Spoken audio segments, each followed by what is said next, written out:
tous. Bonsoir. Bonsoir Régis Debray. Bonsoir. Alors c'est avec une grande joie que nous vous recevons ce soir. D'abord la joie du libraire, de pouvoir organiser pour nos clients qui sont nombreux ce soir, merci à tous d'être là, une rencontre avec vous. Vous êtes un des intellectuels français les plus prestigieux. Vous nous faites le plaisir et l'honneur d'être là ce soir pour un livre particulier, Bilan de faillite. On va évidemment en parler. Livre particulier de fait, puisque c'est une forme de premier bilan que vous proposez à vos lecteurs. Et puis, à cette joie, je dois aussi avouer que s'ajoute un petit peu d'appréhension, puisqu'on va parler également de scolarité, et j'avoue que ce moment avec vous me rappelle des heures de colle, quand j'étais en classe préparatoire, et donc avec, voilà, face à un professeur, un puits de science comme vous, je vous confesse un tout petit peu d'appréhension. Et évidemment, si je prends... Vous avez totalement tort. Je vous remercie. Je rappelle la définition de l'intellectuel par Bernanos. L'intellectuel a montré si souvent qu'il est un imbécile que nous devons le tenir pour tel jusqu'à ce qu'il ait prouvé le contraire. Je ne suis pas sûr de vous prouver le contraire. Enfin, je vous mets en garde. Je prends donc note de cette mise en garde. Et si je prends cette image scolaire, c'est parce que c'est la trame que vous avez choisi de tisser dans ce récit où vous confiez à votre fils Antoine, néo-bachelier, proche bachelier, des conseils d'orientation. Et donc c'est la manière et les questions que j'ai envie de ce soir vous poser pour essayer, voilà, de comprendre ce que vous avez voulu nous dire à travers ce bilan de faillite. Donc, suivons les choix des bacheliers. Et nous commençons avec la lettre L, puisque la première filière que vous examinez est celle des littéraires, et je dois dire que vous n'êtes pas tendre. Non, c'est vrai, elle comme lettre, comme livre, comme littérature. Et donc, oui, il y a une section lettres. Bon. Et je voudrais non pas confesser une faillite personnelle, mais en tout cas la faillite d'un projet qui était celui de pouvoir agir sur le cours des choses par des textes.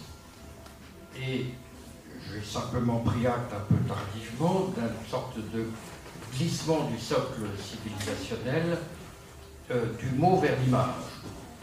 Autrement dit, d'une certaine obsolescence du projet d'influence. Le projet d'influence via des textes, projet d'influence qui définit l'intellectuel. Qui définit ni le poète, ni le savant, ni le moine, mais qui peut définir le prêtre. Bon, en tout cas, le prédicateur, celui qui a un message à délivrer. Je pensais que il était encore possible d'agir. Excusez-moi, voyez-vous, nous avons changé de civilisation. Et nous sommes interrompus par ça. Donc, j'ai constaté une certaine, comment dirais-je, diminution capitiste de la figure de l'écrivain, tout simplement. Et surtout, je dirais, du philosophe écrivain qui peut penser avoir non seulement un rayonnement moral, ça c'est prétentieux, mais qui peut penser avoir une action, tout simplement. Comme disait Romain Roland, je pense et j'écris, mais pour agir. Et je constate que l'action ne passe plus par l'écriture. Vous voyez, je parlais avec un ami brésilien tout à l'heure et on parlait un peu du monde intellectuel brésilien et il me dit non, au Brésil, il n'y a qu'une seule personne qui compte dans le monde, disons, des représentations symboliques qui compte beaucoup plus que nous tous, c'est Chico Buarque. Chico Buarque qui est un chanteur. Et c'est vrai qu'au Brésil, mais je pourrais le dire d'autres pays, la figure de l'intellectuel disparaît derrière la figure, disons, du poète-chanteur qui a été présent par la radio, par la télévision. Et donc, si vous voulez, ce transfert du centre de gravité du mot vers l'image et le son fait qu'aujourd'hui on peut faire, et on pourra peut-être faire quand on a la vocation de la littérature, mais il faut se résigner à faire chambre à part. Chambre à part par rapport au monde au monde des choses telles qu'elles sont et telles qu'elles vont. C'est-à-dire que nous devenons une secte. Ce que Malraux avait prévu d'ailleurs dans L'homme précaire, son dernier texte, il avait annoncé le maintien d'une secte littéraire. Et après tout, secte littéraire, vous en savez plus que nous sur la secte littéraire, vous pourriez dire à peu près de combien de membres elle dispose. Moi je disais, j'en parlais avec Julien Gras qui m'a toujours dit, écoutez, il y a 8000 personnes dans notre secte. 17 8000 personnes. Donc je ne dis pas que ça n'a pas beaucoup bougé, mais voilà, donc il ne faut pas se faire d'illusions. Alors évidemment, quand je parle de textes littéraires, hein, je ne parle pas de textes journalistiques, pamphlétaires, de divertissement. Voilà, je ne parle même pas je parle pas des animatrices de télévision qui, elles, dépassent la secte littéraire et nous écrasent. Mais je parle de ceux pour qui la langue n'est pas seulement un moyen de communication, mais un art qui a sa densité, son rythme, enfin, qui exige une certaine attention. Voilà. Donc, et puis alors je dis comme ça, drôlement, je m'excuse, mais je dis qu'il y a eu une féminisation de la... Et c'est plus précisément ce que j'allais vous poser. Oui, vous allez poser une question perverse pour me brouiller avec tout le monde. Oui, absolument. Et me faire donner une amende, d'ailleurs, sans doute, pour incorrection. Mais c'est vrai, j'ai constaté, je le dis avec drôlerie, hein, mais qu'il y a, de même qu'il y a une professionnalisation de la vie politique, hein, il y a des politiques professionnelles qui n'existaient pas. Mais j'ai constaté qu'il y a une féminisation de l'acte littéraire, aussi bien dans la production, dans la critique, dans les maisons d'édition, et c'est très bien. Hein. Je ne m'en plains pas, mais enfin, il se trouve que j'ai un garçon et pas une fille, et je veux dire, si tu vas à la section lettres, tu vas être intimidé parce que tu seras entouré de filles seulement. Il n'y a pas la parité. Alors c'est ce que vous dites, page 39. Il n'y a pas la parité. Exactement. Seuls les congénères hexagonales ont un bouquin en main. Cela ne signifie pas que ton sexe de naissance est rédhibitoire, mais que dans cette filière faussement généraliste, tu ne dois pas oublier à qui un scribe s'adresse en tapotant sur son clavier, à notre meilleure part, la moitié du ciel, en passe de racheter l'autre. Oui, et tant mieux pour l'autre. C'est-à-dire tant mieux pour nous. Mais... Alors statistiquement ce soir, j'espère que nous faisons mentir. Oui, absolument. J'en suis ravi, mais vous êtes une exception qui confirme la règle. La religion du livre s'adresse aux deux sexes. Et donc, je profite de votre originalité. Voilà. Mais non, mais c'est vrai, je remarque quand je prends le train pour rentrer chez moi, j'habite à la campagne, je constate que les seules personnes dans mon wagon qui ont un livre en main sont des femmes. Les hommes ont un ordinateur ouvert et les jeunes ont des écouteurs. Pas qu'ils dansent sur place, mais enfin vraiment ils sont dans la musique. Parce que la musique est devenue, je dirais, comme chacun sait, le bain musical où nous vivons, c'est tout de même non seulement la première consommation, mais c'est notre environnement immédiat. Donc je constate simplement ce changement je dirais, d'appareillage symbolique avec l'irruption de l'audiovisuel qui a produit un transfert d'autorité, si vous voulez. Mais bon, il y en a eu d'autres, je ne me plains pas. À un moment donné, il y a un transfert d'autorité, disons, du prêtre vers l'intellectuel, ou même d'abord du moine vers le prêtre séculier. Aujourd'hui, il peut y avoir un transfert d'autorité vers les figures, j'allais dire les figures de variété, en tout cas, les figures du divertissement. Et je ne dis pas ça de façon péjorative. Voilà, donc c'est juste une mise en garde par rapport aux illusions que je me faisais dans les années 50, où un livre de Camus, un livre de Malraux, c'était quelque chose dont tout le monde parlait. Voilà. Aujourd'hui, je constate que, en dehors de quelques auteurs, voilà, nous sommes devenus des marginaux. Et pourquoi pas? Moi, je m'en porte très bien. Enfin, je m'en porte très bien, je préférerais ne pas vous l'avouer. Mais bon, j'en ai tiré mon parti. Donc voilà, c'est juste une remarque de mes dialogues que je fais, à savoir que comment dirais-je,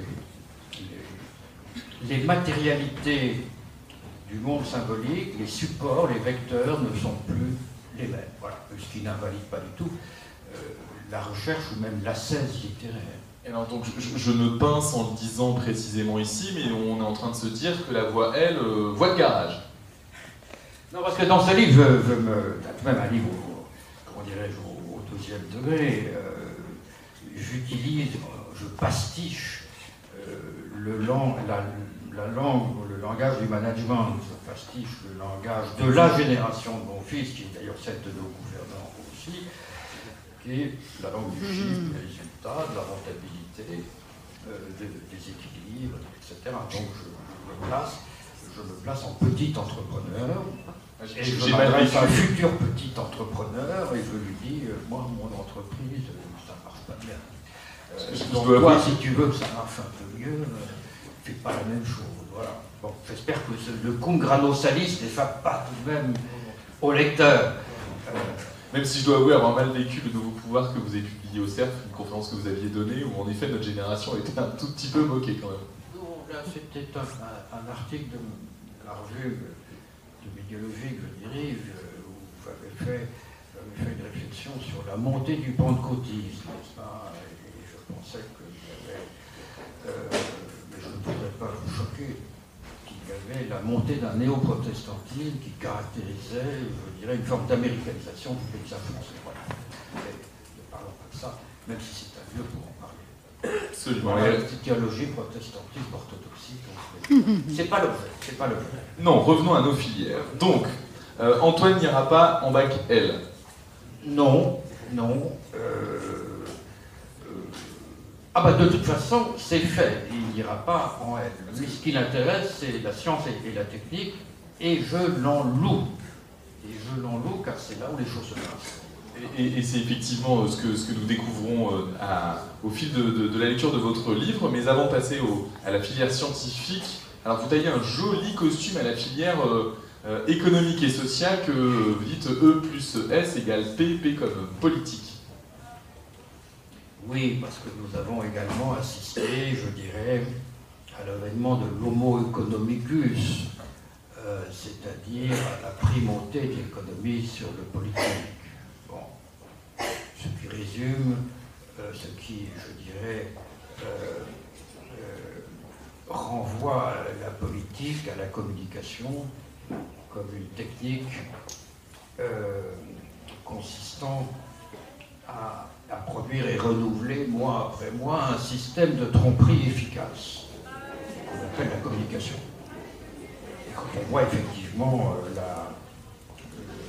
quand on voit à peu près, comme je l'ai vu jadis, il y a une vingtaine d'années, à quel point les DIRCOM et les spin doctors sont en amont de la décision et non pas en aval. C'est-à-dire, c'est ceux qui trient ce qui est présentable ou pas présentable. C'est ce qui trie, ce qui peut être fait et ce qui ne peut pas être fait. J'en conclus donc que, pour beaucoup de raisons, Julien Gracq avait raison quand il m'a dit un jour la politique n'est pas une chose sérieuse pour l'esprit. Alors, ça peut s'interpréter de diverses manières. Je crois, d'un point de vue qu'on peut dire brodélien, si vous voulez, c'est-à-dire que la politique, c'est l'écume des choses par rapport aux longues durées qui s'assoient sur des civilisations, c'est-à-dire des inconscients collectifs, des soubassements, où se décident vraiment les orientations. La politique étant le temps événementiel, très court, un peu l'écume des choses. D'un point de vue civilisationnel, je crois qu'on peut dire ça, c'est-à-dire qu'il n'y a plus beaucoup d'enjeux dans ces luttes, et au fond, plus profondément, peut-être que le politique a perdu son pouvoir décisionnel dans un monde où l'économie échappe très largement aux décisions, voire même aux couleurs politiques des uns et des autres, c'est-à-dire à peu près la même politique, gauche ou droite, et donc il y a une sorte perte de puissance du politique qui se compense par un surcroît d'esbrouffe, d'effets, de communication. Voilà. Et donc, effectivement, en plus, je n'ai pas... Enfin, j'ai constaté, comme tout le monde, qui a mon âge, c'est-à-dire un âge canonique, que la classe politique, comme on dit, terme qu'on n'utilisait pas d'ailleurs de mon temps, quand il y a 50 ans, on ne parlait pas de la classe politique, on pensait qu'il y avait vraiment, qu'on ne pouvait pas mettre dans le même sac les socialistes, les libéraux, qu'il y avait des mondes à part. Il y a aujourd'hui un seul monde, professionnalisé, tenu en laisse, je dirais, par les contraintes de la communication, et avec qui produit ces éléments de langage, Le grand problème aujourd'hui, c'est l'économie de l'attention, que doivent faire les politiques pour trouver une petite place. Alors généralement, ils s'accrochent à des rockstars ou ils deviennent des rockstars. Un type comme Obama, c'est une rockstar. C'était une rockstar. Et il recevait les rockstars comme des collègues. Et donc il faut avoir, ça postule un certain nombre, je dirais, de contraintes, contraintes de langage, contraintes d'habillement, d'attitude, etc. Autrement dit, 3 présidents de la République assistent à l'enterrement de Johnny Hallyday. Aucun membre d'aucun gouvernement n'assiste à l'enterrement de Pierre Boulez. Voilà. Pierre Boulez n'a pas suscité d'émotion populaire. Il a dirigé la musique, il a inspiré, dirigé lui-même un demi-siècle de musique contemporaine, les institutions. Même le ministre de la Culture n'est pas intéressé par. Par contre, pour se faire filmer à côté de Madame Hallyday, là, tout le monde s'est bousculé. Alors, c'est allégorique, mais c'est symptomatique, oui, c'est symptomatique. Enfin, je ne me souviens pas que De Gaulle ait assisté aux obsèques d'Édith Piaf. Mais, non, je suis sûr de ne pas me tromper en disant ça, mais voilà. Alors, aujourd'hui, il ne pourrait pas. D'ailleurs, je dis que la politique, c'est bon peut-être pour les journalistes, pour les communicants, il y a des boutiques pour ça, il y a des tas de consortiums, d'entreprises qui s'occupent de ça. Autrement dit, alors c'est vrai, ça traduit aussi sans doute un certain désenchantement de ma part. Et d'ailleurs, désenchantement que vous citez avec humour, alors vous ne reprenez pas Julien Gracq, mais quelques lignes plus loin, vous citez Daladier avec une formule un peu plus triviale. Oui, c'est-à-dire la fameuse formule de Daladier, retour de Munich, débarquant de son avion au Bourget, voyant tous ces Parisiens fous de joie de venir saluer l'homme qui va instaurer la paix pendant 50 ans dans le monde, et il dit « les cons ». Voilà, les cons. Bon, et sur la sphère politique, moi je voulais vous poser néanmoins 2 questions. Alors la première, et je crois que c'est assez d'actualité avec ce qui se passe en Italie, mais vous revenez et vous prévenez, vous mettez en garde votre fils. Quand tu entendras le mot peuple, et tu l'entendras souvent, n'oublie jamais de demander duquel on te parle exactement. Car cette médaille pieuse a un envers et un endroit. On ne compte plus le nombre de colloques, discours, thèses, antithèses et synthèses consacrés au gouvernement du peuple par le peuple et pour le peuple, baptisé démocratie. Est-ce que ce mouvement populisme, est-ce que la désacralisation du politique, est-ce que le désenchantement politique est une des raisons de ce populisme qui calme un des mots de l'ordre? Oui, alors là, je vais faire une petite pointe un peu d'érudition, c'est-à-dire que je rappelle qu'en grec, peuple peut se dire avec 2 mots très différents. L'un c'est démos, qui donne démocratie, mais l'autre c'est ethnos, qui donne ethnographie. Autrement dit, le peuple, ça peut être une personnalité collective, une singularité historique, c'est-à-dire la combinaison d'une langue, d'une religion, d'une géographie, voilà. Et ça, c'est le peuple ethnos. Et puis il y a le peuple démos, qui est, je dirais, la communauté des citoyens, et plus particulièrement les masses opposées aux élites, enfin, plus précisément les petits contre les gros, si vous voulez. Voilà.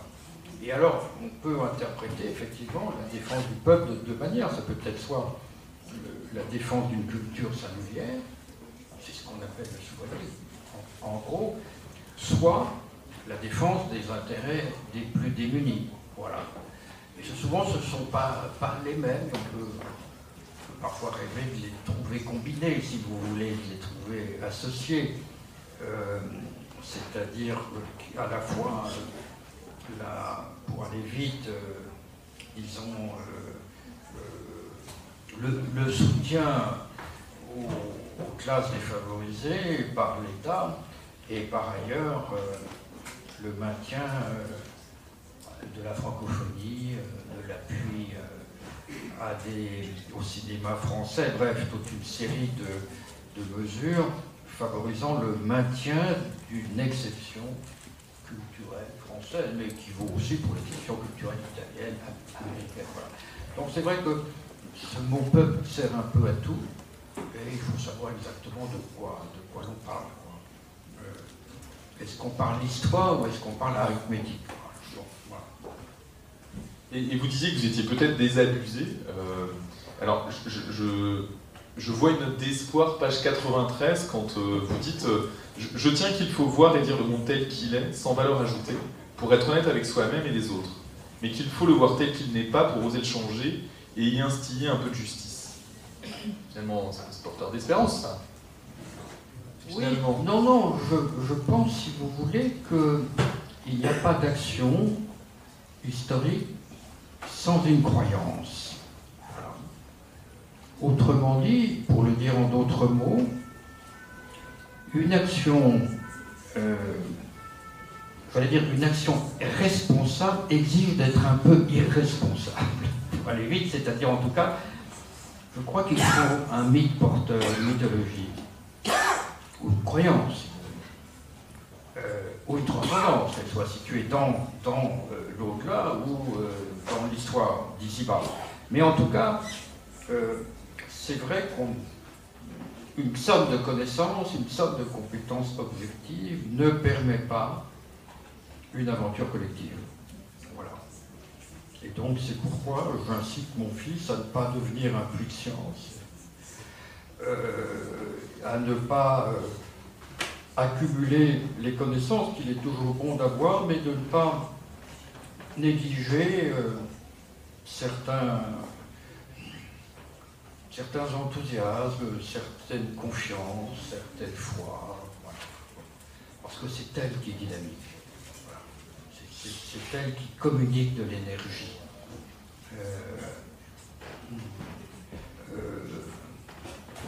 Le bon sens est la chose du monde la mieux partagée, mais c'est la moins dynamique et la moins énergétique qui soit. Et donc, voilà, c'est une petite mise en garde contre le scientisme ou la technocratie. Voilà. Et malgré cette mise en garde contre le scientisme, la filière avec finalement laquelle vous êtes le plus encourageant reste la filière scientifique. Oui, c'est-à-dire quitter les mots en isme pour trouver les mots en ic, si vous voulez. Oui. Les mots qui nous font la la technique les mots contre-exemple. Alors, oui, mais alors contrairement à beaucoup des auteurs que vous aimez et qui sont technophobes, je ne suis pas technophobe. Oui. C'est-à-dire, je pense que dans l'ordre politique, il n'y a pas de ticket d'irréversibilité. C'est-à-dire, vous pouvez avoir un régime fasciste après un régime démocratique. Mais après la pénicilline, vous n'avez plus de décoction miraculeuse. Voilà. Après le tracteur, la charrue, voilà. Donc il y a, je dirais, il y a des changements auxquels on peut croire. Alors je ne dis pas jusqu'où ils peuvent influer, je ne dis pas qu'ils remanient la nature humaine, mais en tout cas c'est même là où les choses changent.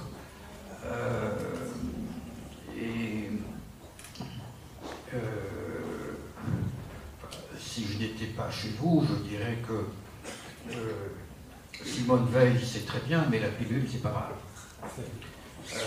Ou je dirais, si vous voulez, que le smartphone a beaucoup plus changé les mentalités et notre façon de vivre que les meilleurs programmes politiques, ou les plus mauvais, je ne me prononce pas. Voilà. Donc, voyez-vous, la curiosité mène à fouiller partout, c'est très bien. Donc voilà, mais écoutez, tout ça, un petit ton désenchanté parce qu'on est en fin d'après-midi, il fait chaud, etc. Mais en fait... c'est aussi la question que je me suis posée, parce que finalement, à vous lire, je me suis dit, tout ça est assez désenchanté, parfois un peu pessimiste. Pas du tout. Si ce n'est le ton lâché que vous empruntez, et puis les notes d'humour dont vous faites l'effort de nous aider dans la lecture. Alors, j'ai aussi relu la citation de Chateaubriand par laquelle vous commencez, je me suis dit, mais finalement, n'êtes-vous pas un romantique? Oui, les romantiques sont des post-révolutionnaires, hein, c'est-à-dire ce ne sont pas des contre-révolutionnaires, encore qu'ils soutenaient la monarchie au début. Et le post-révolutionnaire est toujours un peu mélancolique. Il y a même un genre dont parlait je ne sais plus qui, le genre mélancolico-farceur. Je crois que ça désignait Alfred de Musset. Mélancolico-farceur, c'est-à-dire quelqu'un qui... au fond, qui n'a plus d'espoir métaphysique, qui a pris acte d'une certaine faillite des espoirs politiques, voilà, et qui ne s'arrache pas les cheveux pour autant, mais prend les choses, comme vous diriez, avec philosophie. Moi, je préfère dire avec la politesse du désespoir, selon la formule classique de mon ami Chris Marker, pour désigner l'humour, voilà. Parce qu'effectivement, d'abord, il ne faut pas se prendre trop au sérieux. Ensuite, ce qui nous arrive est déjà arrivé à beaucoup d'autres personnes, arrivera à beaucoup d'autres personnes. Je dirais qu'il y a un cycle entre l'élan, la confiance, l'espoir, le mouvement, et puis après le résultat qui est par définition décevant, etc. Et ça reprend, et ça remonte. Je veux dire, je vois plutôt l'histoire comme une spirale ou comme un toboggan. Autrement dit, après une phase de dépression, il y aura toujours une remontée. Donc je ne suis pas désespéré. Je dis simplement que j'ai fait mon temps, tout simplement, que je suis frappé d'obsolescence technique parce que l'outil qui est le mien, qui est le stylo plume, je ne dis pas que ça revient à pisser dans un violon, je ne me permettrai pas cette vulgarité, mais ça y ressemble. En ce qui concerne, je dirais, l'influence ou l'action qu'on peut avoir sur les conduites, les croyances établies. Voilà, je pense que notre incidence est de plus en plus marginale, si vous voulez. Nous, les ouvriers manuels de la plume, hein, je dis même pas du clavier, parce que preuve de mon obsolescence technique, j'ai beaucoup du mal à manier l'ordinateur. Donc il faut que je m'en aille tout simplement et que, comme le dit Chateaubriand, laisser la parole à d'autres, plus compétents. Voilà. Alors c'est bizarre de passer de l'adolescence à l'obsolescence. Il manque un stade intermédiaire. Alors peut-être que l'intermédiaire est aussi un des passages que j'ai trouvé le plus touchant dans votre livre, qui arrive vraiment en toute fin de texte, où vous conseillez à votre fils d'apprendre à attendre, et même à t'ennuyer. Et là, je vous cite, oui, puisses-tu surmonter le plaisir des commencements les plus vifs de tous, dans les études comme en amour, d'où notre propension dans ce domaine à recommencer, hélas, pour une montée de longue haleine, sans musarder ici et là.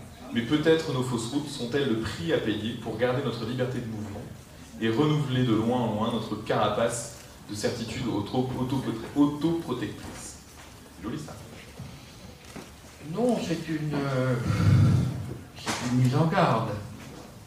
C'est une mise en garde parce que je m'accuse d'avoir eu trop de curiosité, avec un S, et donc de ne m'être pas, je dirais, enfermé dans un thème unique, une assiduité, une spécialité, avec, qui peut paraître du dehors, une sorte de touche-à-tout, une sorte de, comment dirais-je, de graphomanie, qui m'a amené à parler aussi bien de la lutte armée en Amérique latine que de l'histoire de la République, de l'histoire des religions, et oui, ce qui m'a amené à devenir président d'honneur de l'Institut européen en sciences des religions. Et au fond, depuis une vingtaine d'années, c'est ça qui m'intéresse essentiellement. Et alors, mais aussi avoir fait une ou deux pièces de théâtre, quelques romans, etc. Tout ça, c'est pas très sérieux. Donc, vous me faites la grâce de me prendre au sérieux, mais tout de même, on se dit un monsieur qui touche à tout ne doit pas vraiment connaître son affaire très bien. J'ai eu cette tentation, disons, encyclopédique, et dont j'ai un peu abusé, et je recommande à mon fils de plus peut-être, non pas de s'enfoncer ni de stagner dans un petit territoire avec un petit fanion, mais au fond d'accepter de ne pas ouvrir toutes les portes derrière laquelle il y a quelque chose qui brille. Voilà. Donc, je l'incite à plus de modération et surtout de patience et peut-être même d'humilité. Merci Régis Debray. Nous avons quelques minutes. Peut-être que parmi vous, vous avez des questions qui vous brûlent les lèvres. Un conseil d'orientation peut-être, monsieur. De réorientation.